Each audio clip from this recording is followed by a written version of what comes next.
এই যে ঠিক আছে, এই যে দেখছেন ভালো মানুষ জন্ম দিছেন, এক বাতার থাকতে আবার আর এক বাতার রাতে মনে করেন কথা কয়। ঠিক আছে তো হ্যাঁ তুই ক তুই ক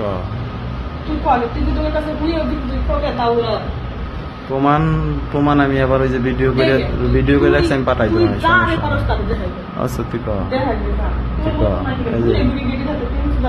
ওই তো এক সংসার ভাঙ্গা আর একজনের সংসার ভাঙছাস, আবার আমি ভালো মতো নোয়া শুধাইছি, আবার তুই আমার হাতে এসে কুসুম কুসুম শুধাইতেছস। তুই ক তুই ক ঠিক আছে। এই যে আপনার মেয়া যে আমরা জন্ম দিচ্ছেন ওরকম মেয়া, ঠিক আছে বেহেরান। তারপরে হলো আপনি আমার ফোন দিন, আপনার হাতে আমার কথা আছে। আমি যে ভিডিওটা পাঠাই দিতেছি আপনার কাছে, দিয়ে তারপর আমার সাথে সাথে ফোন দিবেন।